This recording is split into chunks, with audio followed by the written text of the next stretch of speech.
Boa tarde, então, a todos os seguidores da página do Jornal Destaque, do programa Fala Conselheira. Iniciamos, então, essa quinta-feira, o programa Fala Conselheira com a nossa convidada especial, vereadora de Porto Alegre, Sofia Cavedon. Obrigada, Sofia, por ter aceito o nosso convite de estar aqui hoje, então, no programa Fala Conselheira.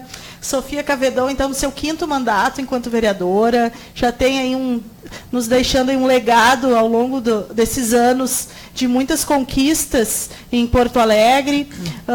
Foi a vereadora que fundou, então, a lei, que criou a lei da Procuradoria da Mulher na Câmara de Porto Alegre. Então, a primeira procuradora do município, né, da Câmara de Vereadores. É isso, Sofia. Eu gostaria que tu te apresentasse, então, falasse um pouquinho aí com nossos seguidores, com os nossos ouvintes.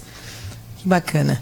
Janaína, eu agradeço muito o convite. A gente vem há horas montando a possibilidade, né, numa quinta-feira, que é dia que a gente tem sessão lá na Câmara, mas não tem votações em Porto Alegre. E eu estava muito curiosa para ver o programa por dentro, porque nós já estávamos admirando a iniciativa, então quero começar dizendo isso, né, de uma conselheira tutelar se colocar em diálogo dessa maneira com toda a cidade, com a cidade de Esteio. Acho que é super importante. Às vezes a gente tem conselheiro tutelar, conselheira que se coloca atuando no micro, atuando direto com um caso com outro, e não dá nem respostas para a cidade como um todo, nem incide sobre a política pública. Eu sempre insisto que o conselheiro tutelar, talvez a conselheira, seja quem mais saiba onde estão as deficiências, né, ao fazer a sua atuação. E se essa riqueza de conhecimento que tu vais adquirindo não se transformar em proposição de políticas públicas, a gente perde muito, né? Políticas públicas que deem retaguarda para a garantia dos direitos da criança. Então, eu venho aqui no sentido de parabenizá-la, parabenizar a cidade por ter escolhido a Janaína, né, para esta gestão. É o próprio jornal, né?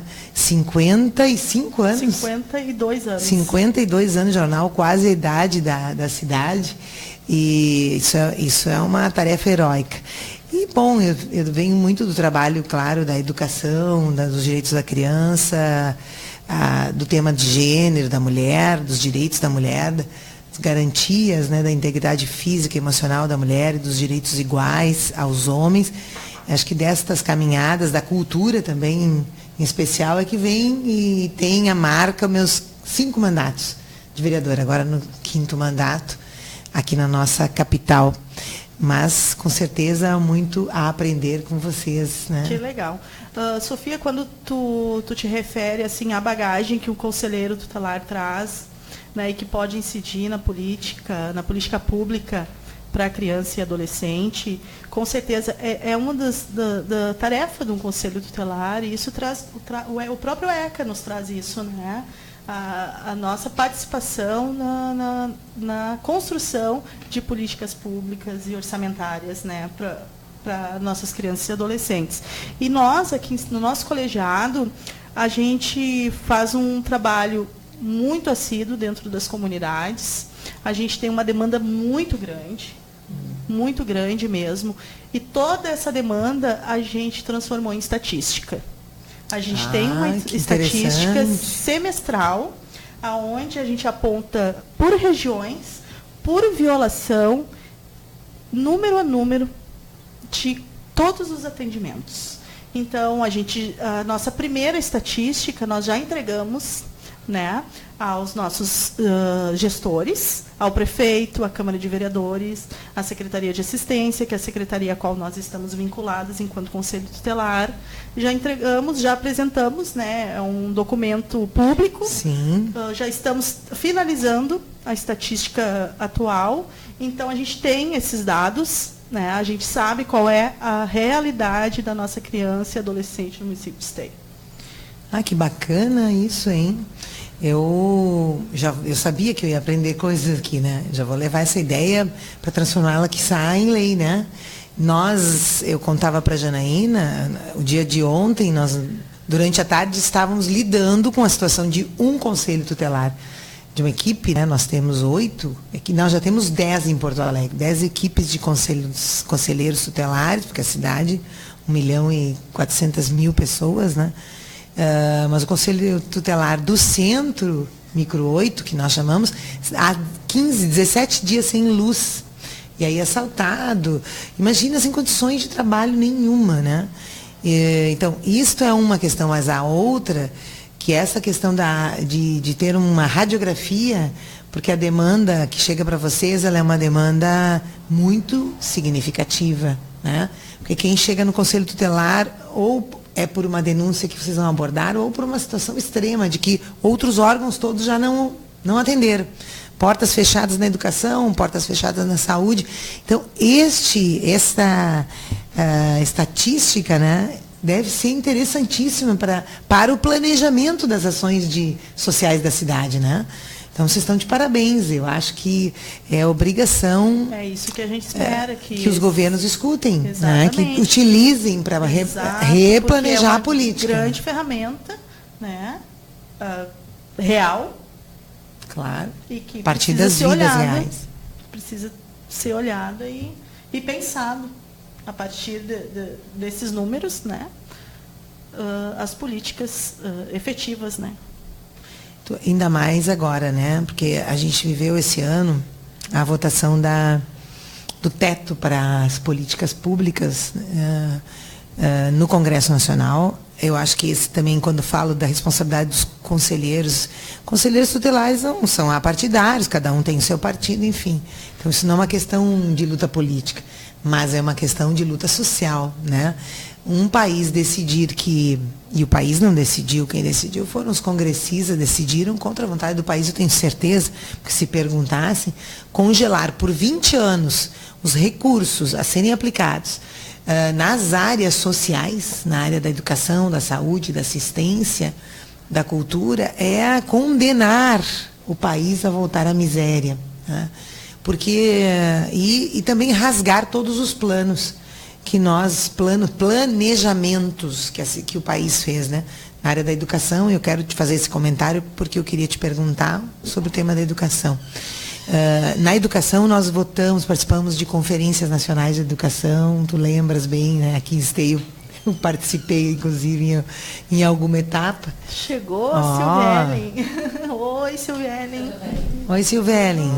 Vem pra cá. Eu estava mesmo falando, Silvelen, dos planos. Deixa eu passar aqui, então. Dos planos nacionais, Silvelen, que eu sei que tu vais participar depois agora de uma etapa nacional. Está falando que o nosso Plano Nacional de Educação, por exemplo, né, que tem o quê? Tem 1 ano e meio, tem 2 anos. Tem 2 anos. Ele colocou metas. De ampliação. Então, de ampliação de cobertura na educação infantil, de ampliação no ensino superior, de ampliação de níveis de alfabetização e escolarização dos cidadãos. Então, eu estava comentando a votação que o Congresso Nacional fez numa emenda à Constituição. Também não foi uma lei ordinária, foi a Constituição brasileira. Congelar por 20 anos os recursos nas áreas sociais. Quer dizer, significa que rasgou esse plano. Porque congelar significa ficar nos atuais patamares, né? Só recuperar a inflação. Então, não tem como aumentar a vaga na educação infantil se essa norma se tornar pétrea, constitucional, né? Ou valer. O que vai acontecer é que há uma discussão muito grande da recessão de direitos, o recuo em direitos que não tem previsão legal no país. A gente vem fazendo essa discussão com o Ministério Público e, possivelmente, ações judiciais vão impedir esta norma de ser executada. Mas, se ela perseverar, nós temos já no orçamento que o presidente, que eu vou pedir licença para chamar de presidente ilegítimo, né, Temer encaminhou, ele reduziu brutalmente os recursos na área da assistência social. As universidades federais, os institutos federais estão gritando porque houve uma redução no orçamento da educação superior. Então, todo o plano que o Brasil se fez, né, para avançar nessas áreas está condenado por conta desta medida, né? Então, aí que eu falo que quando o Conselho Tutelar faz um diagnóstico, como tu disseste que vocês fizeram, vocês vão demonstra claramente ao município que não é suficiente a atual política pública, né? Eu acredito que sim, né? Então, eu queria até te ouvir um pouquinho mais sobre isso. Então, vou apresentar a nossa convidada também, a Silvielen. Tudo bem, Silvielen? Obrigada por ter aceito o convite, então, de participar. Silvielen é a nossa delegada nacional. Silvielen é usuária do Sistema Único de Assistência Social, do SUAS, né, moradora do bairro Primavera. E nos representa, então, vai nos representar na Conferência Nacional de Assistência Social. É isso, Silvielen? Isso mesmo. Está sendo bem gratificante para mim. Que bom. Eu te digo já de imediato que tu me representa, viu? E muito, com certeza vai me representar muito, porque vai ser um espaço de muita discussão, enfim, de muita reflexão. Acredito que essa conferência, né, pelo que está acontecendo, né, Silvielen, eu acho que tu pode trazer um pouquinho da estadual.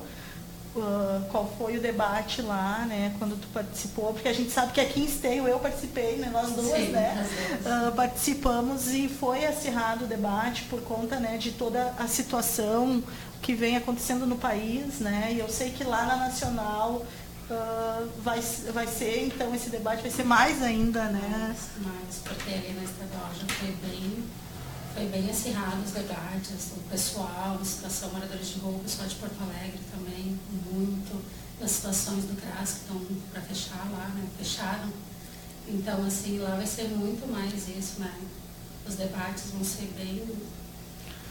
É complicado e a gente vê isso nos serviços intersetoriais, né, e eu falo, enquanto Conselho Tutelar, o quanto isso vai impactar nos nossos serviços, né. A procura já é grande, por encaminhamentos para CRAS e CRES. Com os serviços fragilizados e reduzidos, a gente sabe que a nossa demanda vai triplicar e a nossa preocupação realmente é muito grande. Muito grande. Eu não sei se a população sabe o que é CRAS e CRES, porque a gente às vezes fala siglas e as pessoas não têm ideia, né?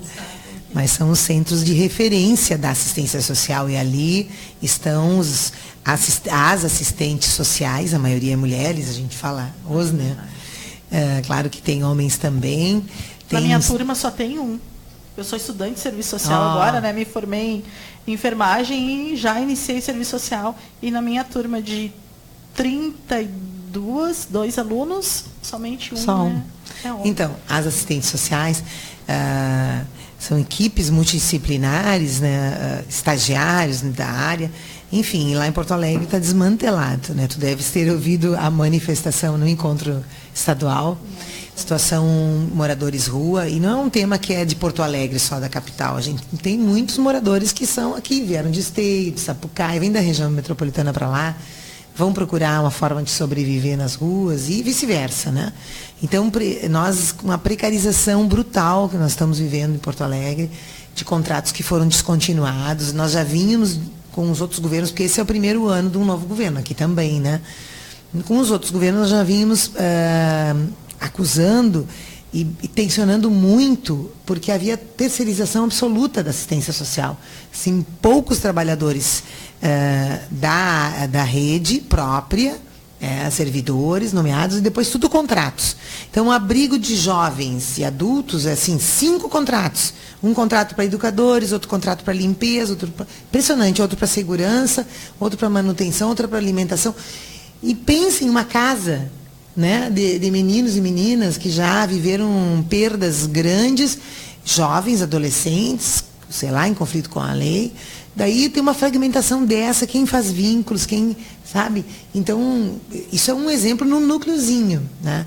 Mas, então, quando esse governo chegou, começou com outras questões, houve denúncias também, Ministério Público, isso antes ainda, e houve uma descontinuidade brutal. Agora nós estamos numa situação agudizada de vulnerabilidade, até o acesso ao Bolsa Família, por exemplo, que é um programa do governo federal, que precisa ter o cadastro, a atualização, está prejudicada. Então, eu acho que a tensão é bem grande, né? Porque, inclusive, há os recursos previstos para o ano que vem para a assistência social são muito baixos, né, do governo federal. E a assistência social foi toda municipalizada e depende muito desses recursos fundo a fundo, né? Então, se eles vierem muito pouco, o Brasil, que tinha pelo menos saído do mapa da fome, ele voltará, vai se aprofundar a desigualdade. Então, essa luta nossa da participação direta, que tu vais representar aqui a juventude, ela é muito importante. Sim, estaremos lá. Né? E uma região, né, que nos demanda muito, né, que é a região do Parque Primavera, né, Silviane. E a gente sabe que lá o número de atendimento no CRAS de lá, ele triplicou, né? Já está em 4.000. É. E tu estavas em que programa que tu estavas, ou estás? Jovem adulto? Não, é que eu participo. Jovem? Não. Eu participo lá, tem um grupo nas terça-feiras de mulheres, daí tem oficinas também agora nas quinta-feiras. A gente tem um grupo de mulheres, daí a gente vai para lá, a gente debate vários assuntos, faz algumas oficinas, a gente se reúne, muitas chegaram lá numa situação mais ou menos, hoje em dia já estão melhor, a gente conversa, a gente debate muitos assuntos. E é bem legal o grupo que a gente tem. Daí foi nesse grupo que a gente decidiu ir na conferência lá, né? E lá elas me elegeram mais algumas pessoas para a gente ir lá, né?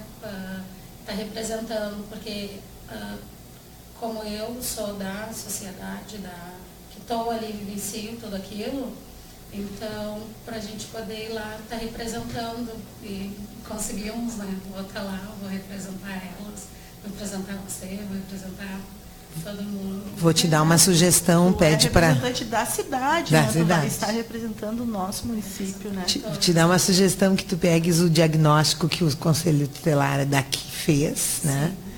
Que o último é do primeiro semestre, isso, né? Porque ali, aí eu queria que a Janaína falasse um pouco mais qual é a maior demanda, porque a Janaína contava para nós que os conselheiros tutelares fazem um mapa dos atendimentos, né? Qual é o número de pedidos em que áreas, né? E talvez esse seja um instrumento bem bacana para tu levares para fazer o debate, né? Sim. Porque a gente pode fornecer. Porque o depoimento que tu estás dando aqui de quem se beneficiou, né? E os debates que tu participasse, é importante que tu tenha uma ideia do todo, né? Então, eu conversava com a Janaína antes, até queria, não sei se tu é muito jovem para ser mãe, né? Mas um dos temas... É mãe? Olha aí, viu? Um dos temas... Aqui tem duas mães jovens, criança pequena, só pode ser, né? Então, um dos temas que nós estamos tensionando muito lá em Porto Alegre é o tema da educação infantil. Porque há uma mudança na legislação, que esse ano tem que ser aplicada, no formato de contrato entre as entidades da sociedade com o governo. E aí, Janaína, só o convênio de creches comunitárias, creches que atendem crianças de bebês, né, de 0 até 5, são 226 creches lá em Porto Alegre. E esse convênio é um convênio que a gente precisa que melhore. Ele sempre foi deficitário, né? Na Câmara, muitas vezes a gente conseguiu, eu puxo esse tema aí, fazer emendas, assim, acrescentando 2,5 milhões no convênio para manutenção, para pagar pessoal, para atender bem as crianças. São quase 18 mil crianças atendidas, conveniadas às creches. Aqui eu acho que também tem conveniamento, né? Temos convênio. E a transição agora para esse novo marco e o novo governo está nos apavorando. Já fizemos 2 reuniões na Comissão de Educação. Então, eles estão, por exemplo, padronizando o valor do aluno. O mesmo bebê, que é a idade do teu, 1 ano e 3 meses. Sim. Então, os bebês, nas creches comunitárias, elas precisam um adulto a cada 6 bebês. Cuidar de 6 bebês, veja bem, né? Já é bastante. Então, 24 bebês até 2 anos levam 3 profissionais, né? E 24 crianças no jardim, lá no jardim é um profissional, né? Uma professora, um educador, assistente.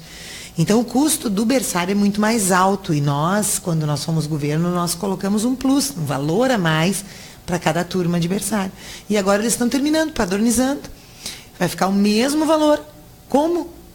Vai ser inviável. E as creches, o que estão fazendo? Fechando os berçários.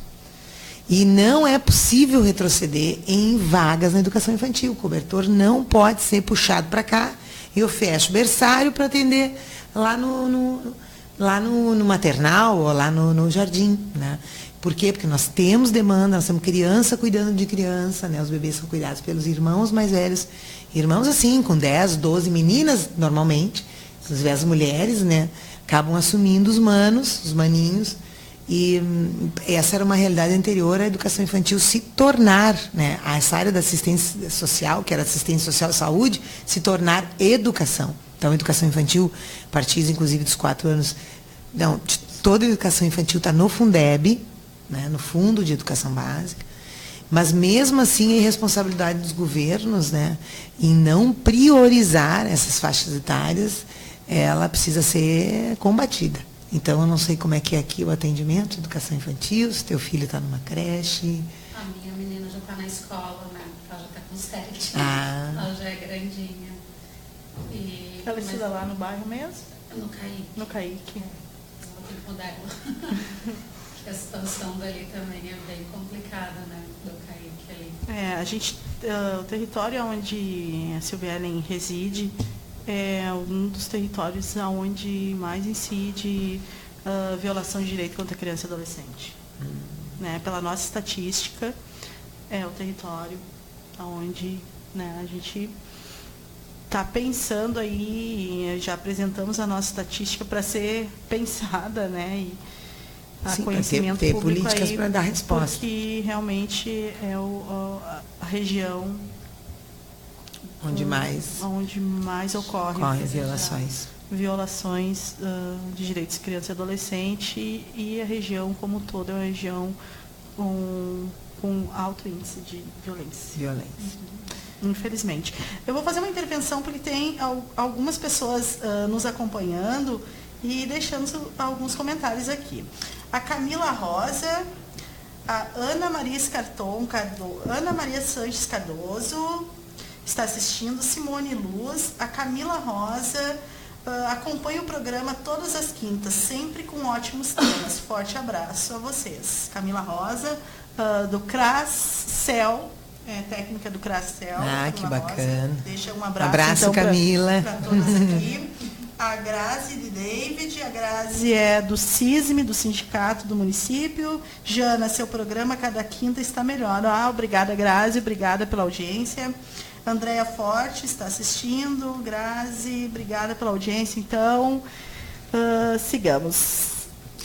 Acho que esse tema da violência a gente poderia conversar um pouco mais, né? Sempre, quando há uma situação de violência contra a criança, pode ter certeza que há mulheres em situação de ou vulnerabilidade ou violência mesmo, né? A Janaína citou no início, foi a primeira procuradora da mulher lá na Câmara, fiquei 2 anos, e a gente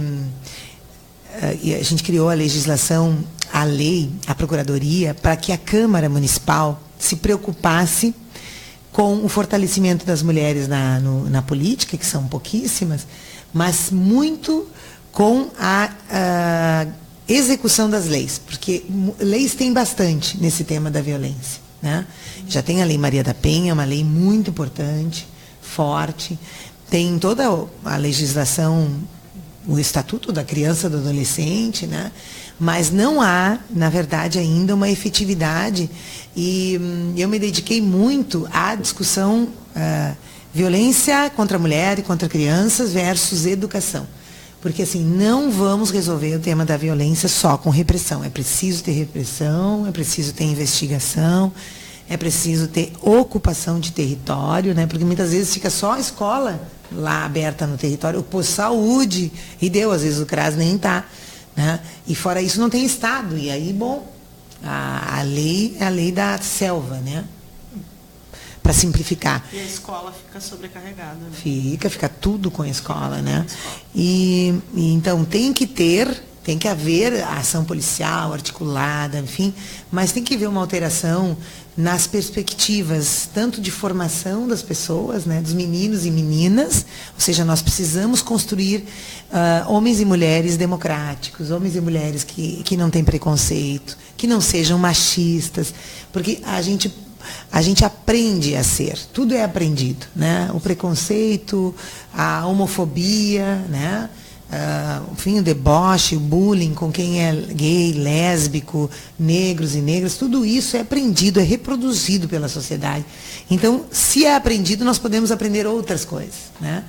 Então, a Procuradoria da Mulher, nos 2 anos, nós nos dedicamos a fazer diálogo entre educação e gênero. Educação e a alteração da situação da mulher, das meninas, a educação e direitos. Foram 2 grandes seminários no início dos anos, mas também a gente começou uma rede de educação feminista, ou educação em gênero, como cada um queira chamar, porque o pessoal se assusta com o termo feminista. A gente sempre diz, não, feminismo não é o inverso de machismo. Agora as mulheres, né? Janaína é da Marcha Mundial de Mulheres, sabe? A gente falou um pouco sobre feminismo, acho que no primeiro ou segundo programa, né, que o feminismo é uma luta pela igualdade entre homens e mulheres, né, também. Então, não é o contrário do... Sim, mudar a posição de poder. Agora as mulheres mandam. Não, é isso, né? Mas aí, sobre o tema da violência, a escola não pode tudo, né? Sim. Então, a gente... Tem uma frase que eu acho que é bem importante. Entre a onipotência e a impotência, qual é a nossa potência, né? Então, a escola pode muito, e no sentido de que ela não esconda, ela não simplesmente faça de conta que é natural, ela precisa devolver tanto à sociedade quanto à comunidade o problema da violência, e precisa problematizar, né? No seu currículo tem que estar encharcado, porque se esse é um tema que importa, que atinge a tua filha, né? Bom, a escola precisa comprometer os órgãos, chamar todo mundo, cobrar do governo e, ao mesmo tempo, ela fazer um trabalho que a escola, os alunos, porque muitas vezes a violência está com os alunos mais velhos, ou começa já nos pequenos, naturalizada, porque, infelizmente, em casa ele convive com a violência, né? E é preciso desnaturalizá-la, né? Então, eu ia te sugerir que, antes de tirar do SIAC, pudesse problematizar lá com a direção da escola, conselho escolar. O que nós podemos fazer, a nossa comunidade, no sentido de chamar o governo para a sua responsabilidade de construir política pública, né?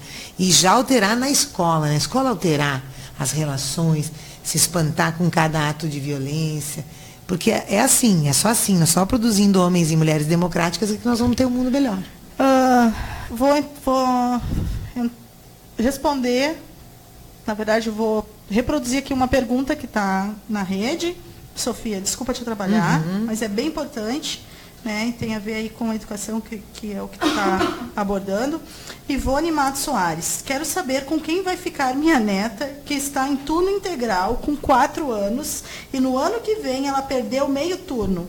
Como fica essa situação?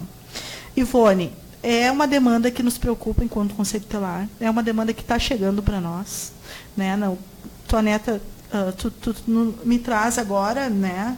Mas isso já chegou oficialmente para nós, enquanto Conselho Tutelar, outros casos semelhantes ao da tua neta, de crianças que estão turno integral, mas vão perder a partir do próximo ano, vão ficar só com meio turno, né? Então, a gente vai apontar isso para os nossos gestores dessa demanda. A gente requisita, né, com que se mantenha vaga, mas essa requisição ela pode vir negada, e daí só via Ministério Público, via Judicial, encaminhando então.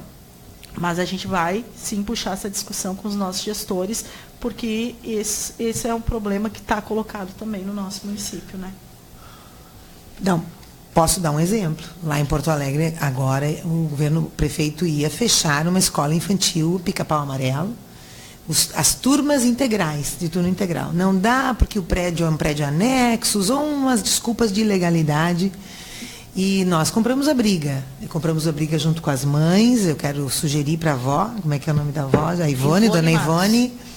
organiza as mães todas que estão perdendo esse direito, as crianças estão perdendo direito, mas as mães que, enfim, representam, falam, organizam pelas crianças, né? E vão ao Ministério Público, a conselheira tutelar aqui já vai fazer a luta, é uma frente, porque... Pode nos procurar lá, dona Ivone, né, com a responsável legal da sua neta, né, e com toda a documentação, enfim, que a gente dá os encaminhamentos. Excelente. A gente reverteu, eu quero dizer isso. Por quê? Porque retroagir em direitos, crianças que já estavam estudando em ensino integral, o Ministério Público, a doutora Daniele Bolzan, já vou sugerir para ti, porque ela é promotora da educação do Estado, não é de Porto Alegre só. Claro que acaba que os temas de Porto Alegre, nós estamos lá pertinho, né? Mas Esteia é bem pertinho, e não é pela distância. É mandar para a doutora Daniele, eu posso depois dar todos os contatos e problematizar. Nós não podemos aceitar. Outro tema que eu chamo a atenção é o tema da alimentação escolar. O que está acontecendo em Porto Alegre esse ano, aconteceu o ano todo. O dinheiro do PNAE, que é Programa Nacional de Alimentação Escolar, é um recurso que entra nos cofres das prefeituras. Esteio certamente recebeu. E nós recebemos lá em Porto Alegre, só que as creches começaram a gritar, meio do ano, cadê?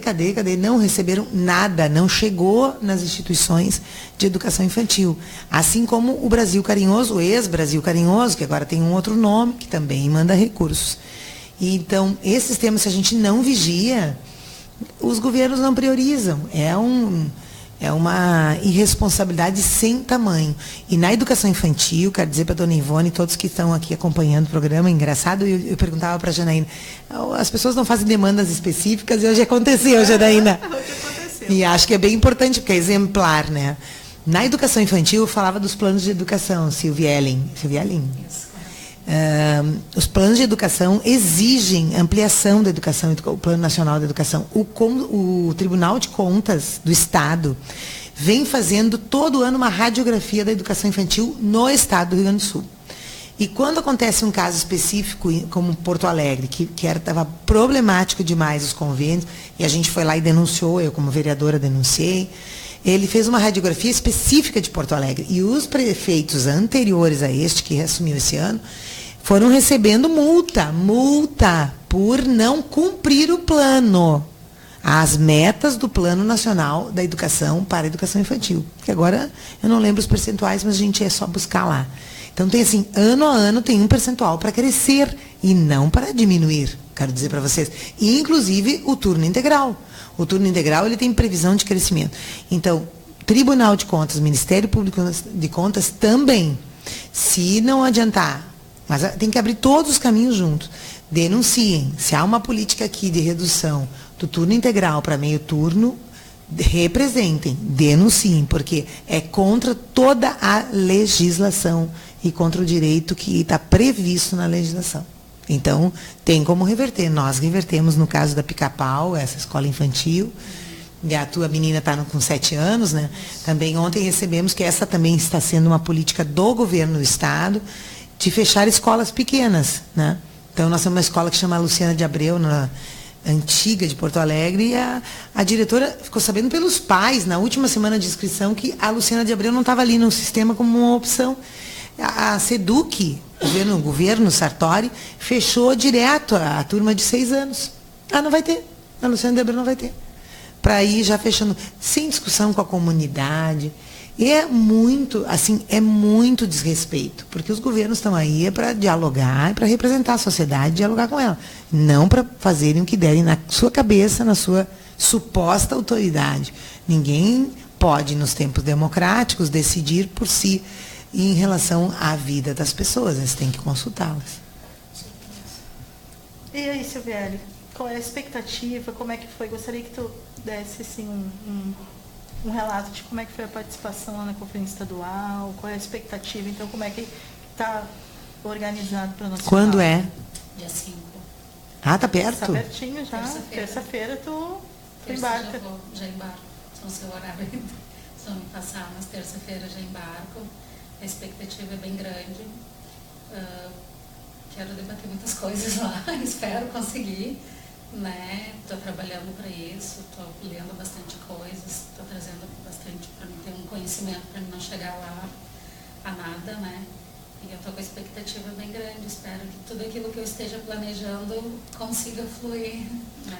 E esse planejamento, ele está acontecendo junto com o grupo lá do CRAS, o grupo que tu participa, com os técnicos também, como é que está sendo? Sim, a gente abre um espaço para debater sobre os assuntos de lá, e aí eu passo para as meninas o que aconteceu lá na estadual, trouxe o que as pautas, né, que vão ir para lá, para essas pautas que vão ir para lá, para a gente poder, para elas também ficar por dentro, né, para elas saberem o que eu vou estar fazendo lá, que eu não vou só para passear, saber o que eu vou estar levando, a gente está debatendo sobre isso, a gente conversa, então está sendo bem legal. Os técnicos lá do Território de Paz é o Renato, a Simone, a Joyce, a Juliane. Só que a Joyce está mais com o grupo de idosos. Quem está conosco com o grupo de terça-feira é a Juliane e o Renato. Sim. Ah, que bom. São profissionais aí da área da assistência com uma demanda, um conhecimento e preocupação. Estive conversando com eles em outra oportunidade e eles estão bastante preocupados com o que tem acontecido e o que vai acontecer futuramente, né, com a política de assistência. São profissionais bem comprometidos, né, e estão bem preocupados com o futuro. Michele Alves, Daniela Rosa, Jones estão acompanhando então a nossa página. Tiago de Bará Unilu, boa tarde a todos. Boa tarde, Tiago, obrigada pela audiência. Nós temos a Carla também de Moraes de Lima. Carla lá da escola, pô, que bacana. Parabéns, Janaína, pelo teu empenho no teu trabalho. A parceria entre o Conselho e a nossa escola tem sido fundamental para solucionar situações que há muito tempo estavam esperando encaminhamentos.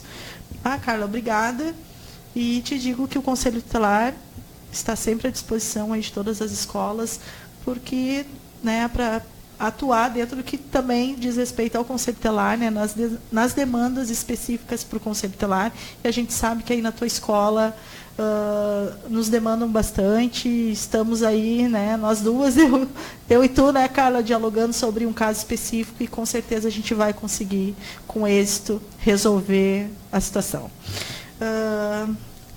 Silviane, como é que tá? Me fala um pouquinho lá do Movimento de Mulheres lá do bairro. Então, a gente até teve, acho que o prefeito esteve lá na sexta-feira, aí nós fizemos uma carta, nós mandamos para ele, as meninas foram lá, elas leram. Eu não pude ir, né? Mas elas foram lá, me apresentando também. Mas o grupo lá de mulheres, ele está bem legal. Ele cresceu, faz 2 anos que eu participo dele, né? Então ele cresceu, porque no início nós tínhamos poucas mulheres, e aí depois, porque eles acharam que era só um grupinho para ir lá, elas vão lá, fazem a ginástica com o professor Abílio, conversam e vão embora.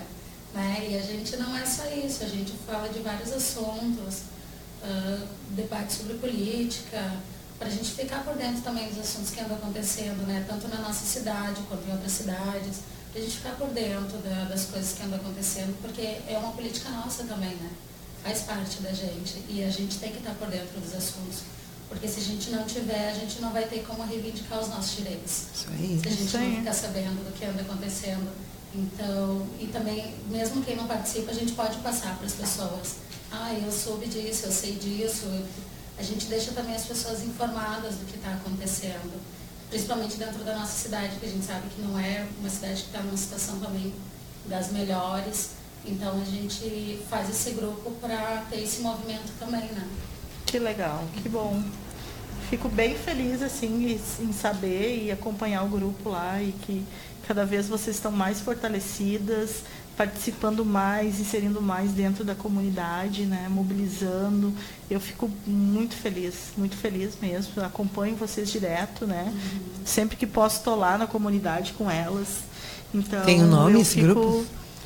É que a gente só formou um grupo de mulheres do PAIF, né? É o grupo de mulheres do PAIF. A gente é mais amigas do que o grupo, né? O grupo ficou só o grupo de terça-feira. Mas a gente se dá muito bem, assim, todas nós. A gente brinca, a gente conversa, a gente fala sobre assuntos, às vezes, pessoais nossos, que às vezes tá procurando alguém, um ombro amigo para conversar, né? Então a gente se tornou amigas, assim, a gente se conversa e é uma faixa faixa etária de idade assim, é bem misturado. Tem tanto as mais novas quanto mais velhas. Então a gente se reúne todas e a gente conversa como se a gente fosse um grupo de adolescentes de amigas lá. Então é bem legal. Sabe que essa saída das mulheres para se encontrar com outras, né? Ela é revolucionária. Sim, a gente tem até uma que tem um bebezinho, que ela começou a levar ele era bebê. E agora ele está enorme, já está com 2 anos, corre por tudo. Então a gente tem o acompanhamento todo dele, né?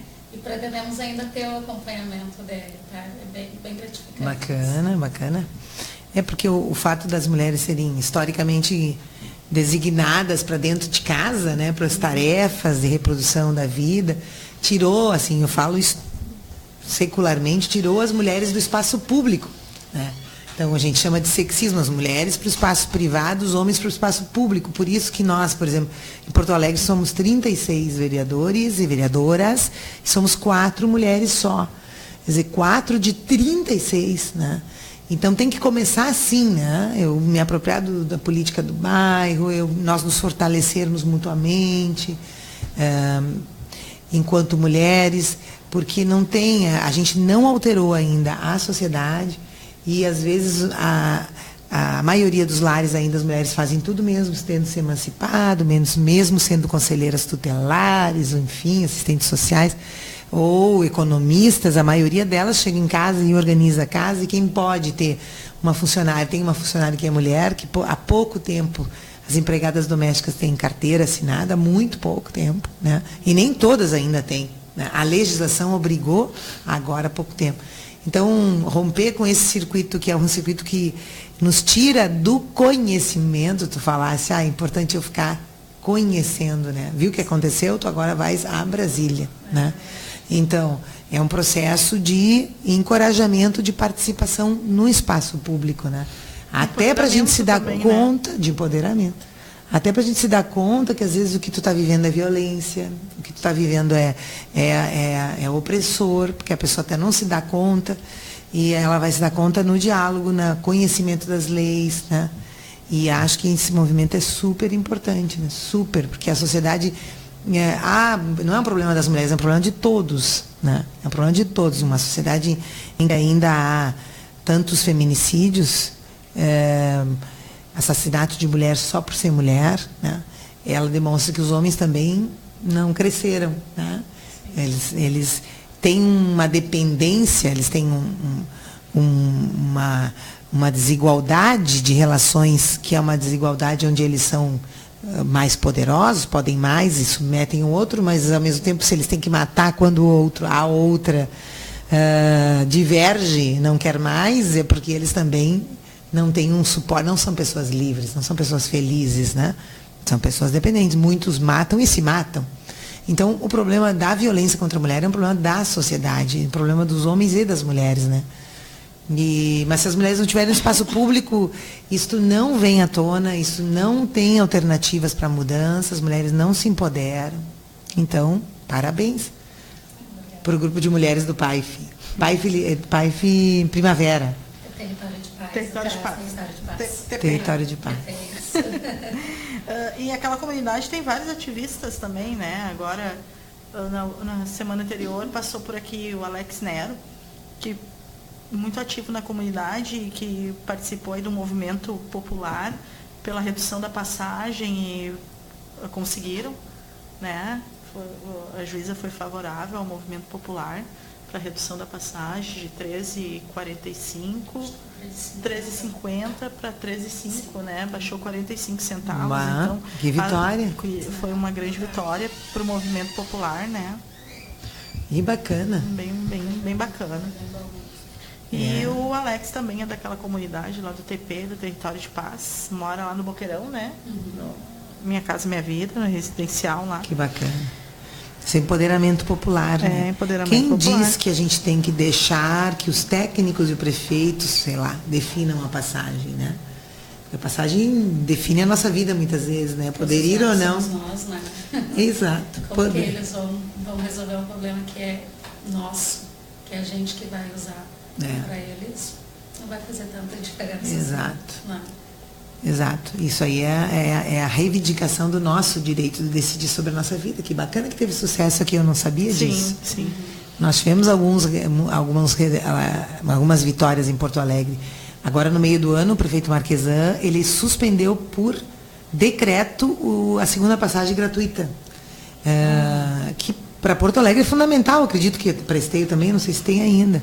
Mas assim, aquela cidade imensa lá, quer dizer, quem perde não tendo a segunda gratuita são os mais pobres que moram mais longe, que tem que trabalhar, e nós conseguimos reverter na justiça. Daí foi uma ação dos vereadoras na oposição, e na justiça porque estava no meio do ano, então a gente conseguiu argumentar que aquilo ali estava compondo o valor da passagem, né? Então tem um argumento técnico, e agora não sei se não vai entrar agora na discussão da nova passagem Bahia, que vai ter que ter muita luta popular, né?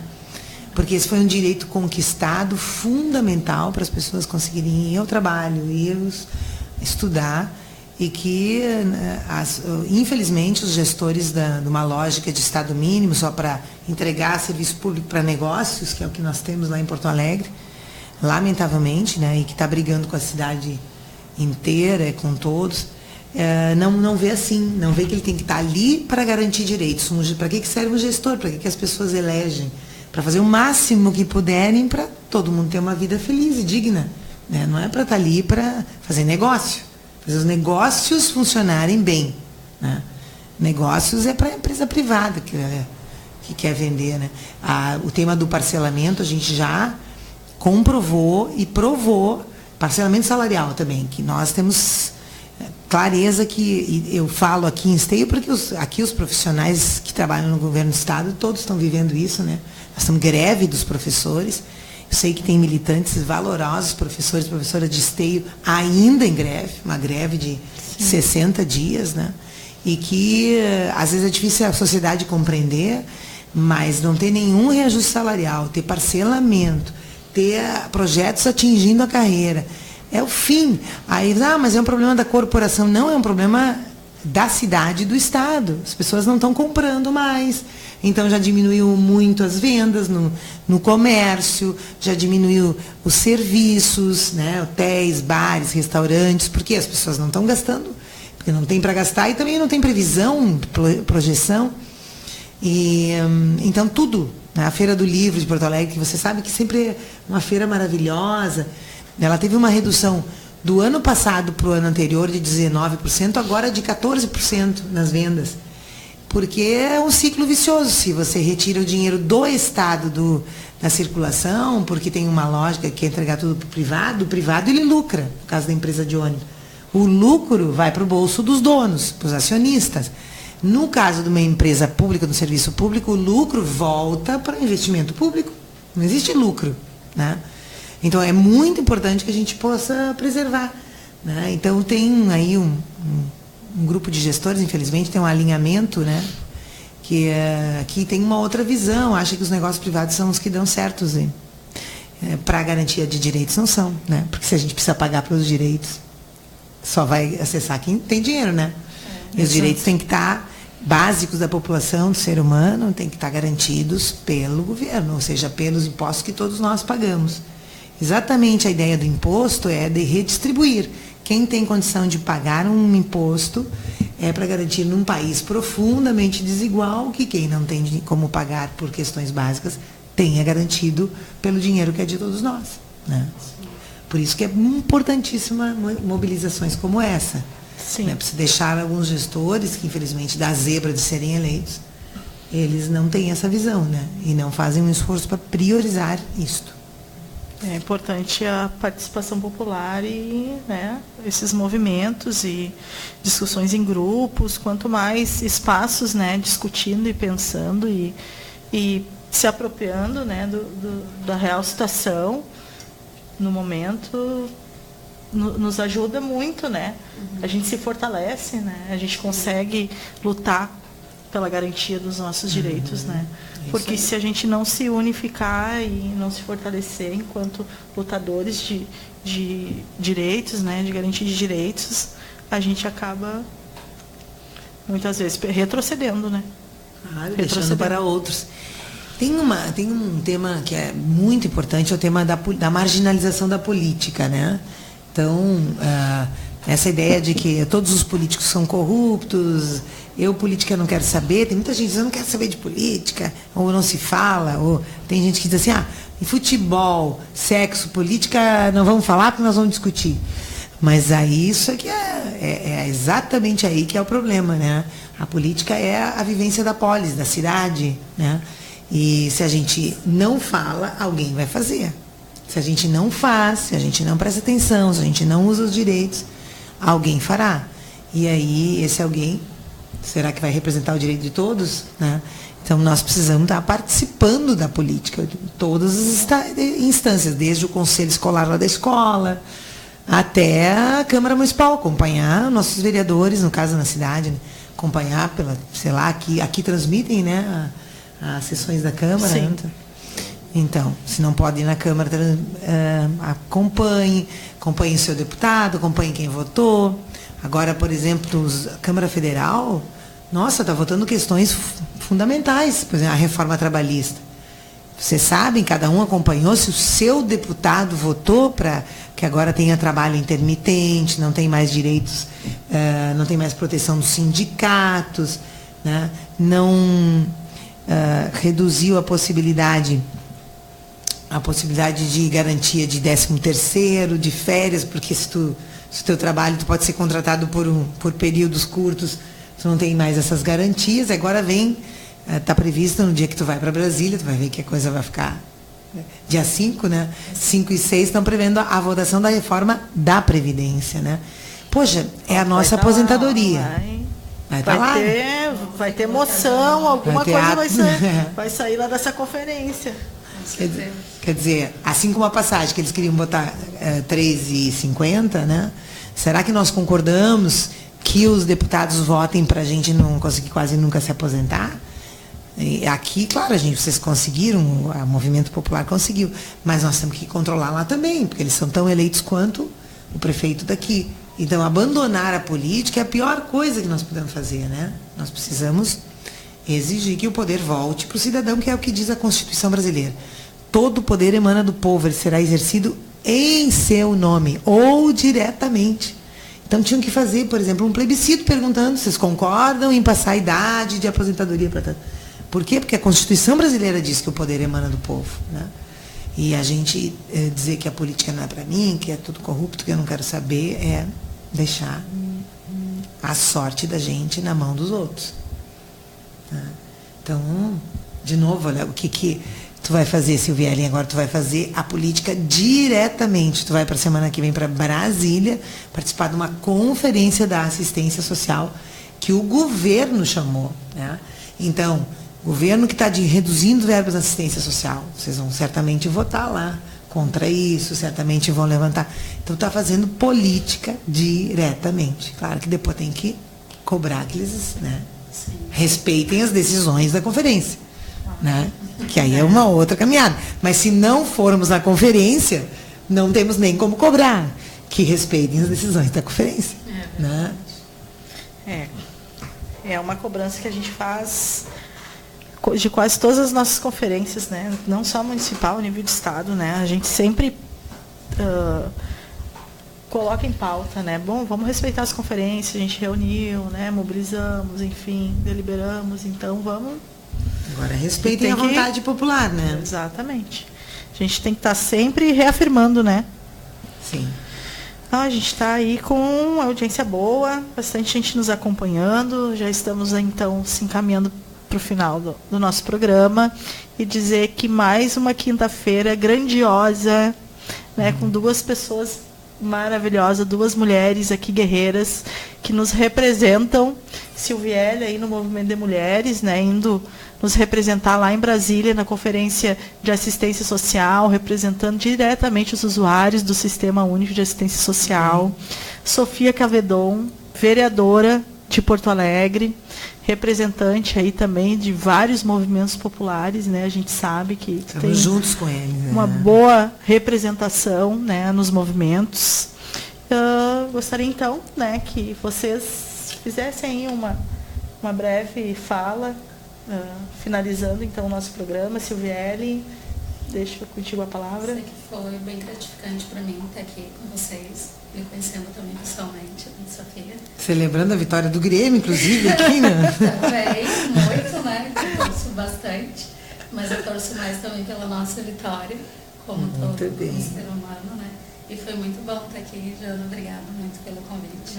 Que bom. Dizer assim que acredito que a gente não vai se ver então até dia 5. Te desejo assim muita persistência, muita força. Te une lá junto com as mulheres aí desse Brasil todo, que eu tenho certeza que a gente vai estar lá representada, e vai firme, né, com os encaminhamentos que o grupo aqui de Esteio, que a nossa conferência municipal, né, deliberou, e eu estou representada na tua pessoa lá, pode ter certeza. Obrigada. Sofia? Que bacana. Não, eu encerro aqui também dizendo que foi um prazer conhecer a Silviele, né, e que a gente fica muito orgulhosa da atuação da Janaína, da história da Janaína. Que bom que ela é conselheira tutelar. Conselheira tutelar, eu primeiro quero dizer que eu acho que não faria isso, porque acho que está todo dia recebendo, né? E convivendo com violência contra, não só a violência, como a retirada de direitos, a não garantia de direitos da criança, do adolescente, é para quem é muito corajosa, é para quem, de fato, coloca a sua vida à disposição da vida dos outros, né? E principalmente quando faz desse jeito, faz a atuação lá, mas também cobra a atuação dos órgãos. Eu que sou hoje parte dos órgãos e acompanho muitos movimentos, né? Muitos de moradia, da luta por moradia, que é uma questão tão importante, básica para os direitos da criança acontecer, por exemplo, ter moradia. Os movimentos da educação, enfim, sei que o Conselho Tutelar ele é um órgão assim lá da ponta, do momento mais grave da pessoa, quando ela já está com o direito não cumprido, né? E que nós temos que, portanto, aprender com elas, com o que eles nos dão de feedback, mas precisamos estar aqui onde nós estamos, Silviele, né? Sim. Eu estou lá no parlamento, mas estamos ali, junto com os movimentos, junto com as lutas na rua, com quem se organiza para que esse Brasil construa, em primeiro lugar, a vida humana, né? Garanta a vida humana, e depois, enfim, né, os negócios e outros interesses.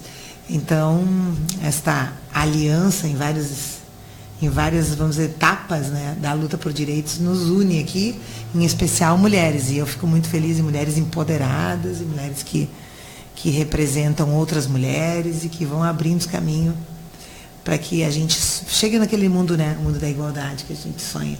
Que ninguém mais sofra violência só porque é mulher, né? Enfim, muito obrigada, Jana. Sucesso para o teu programa. Obrigada, Sofia. Obrigada, Silviele. Um abraço, né? Um abraço, uma boa tarde, então, a todos os nossos seguidores. Obrigada por mais uma quinta-feira junto com vocês. Obrigada pela audiência. E até quinta-feira que vem com o programa Fala Conselheira.